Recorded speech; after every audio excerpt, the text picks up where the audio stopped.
வாங்க நம்ம இன்றைக்கி மசாலா வேர்க்கடலை எப்படி செய்கிறதுன்னு பார்க்கலாம். வேர்க்கடலையை மீடியம் ஃப்ளேமில் வச்சு ஒரு 5 நிமிஷத்துக்கு வறுத்து எடுத்துக்கலாம். கொஞ்சம் ஆறுனதும் இதில் இருக்கிற தோல் எல்லாத்தையும் எடுத்துடலாம். ஒரு கடாயில் கொஞ்சமாக எண்ணெயை விட்டுக்கலாம். எண்ணெய் காஞ்சதும் கொஞ்சம் பெருங்காயத்தூள், மிளகுத்தூள், மிளகாய்த்தூள், மஞ்சள் தூள் இதை எல்லாத்தையும் சேர்த்து ஒரு 30 செகண்ட்ஸுக்கு போல் வறுத்து எடுத்துக்கலாம். நம்ம தோல் உரித்து வச்ச வேர்க்கடலை இதில் சேர்த்துக்கலாம். தேவையான அளவு உப்பு ஆட் பண்ணிக்கலாம். இதை எல்லாத்தையும் 1 நிமிஷத்துக்கு வறுத்துக்கலாம்.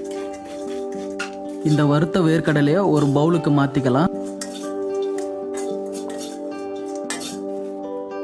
இதில் பொடியாக நறுக்கின வெங்காயம், பொடியாக நறுக்கின தக்காளி, கொத்தமல்லி இலை, கொஞ்சமாக சாட் மசாலா சேர்த்துக்கலாம்.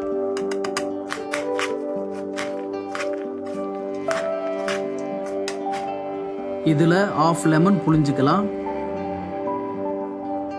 இப்போது இது எல்லாத்தையும் நல்லா கலந்துக்கலாம். டேஸ்டியான மசாலா வேர்க்கடலை ரெடி.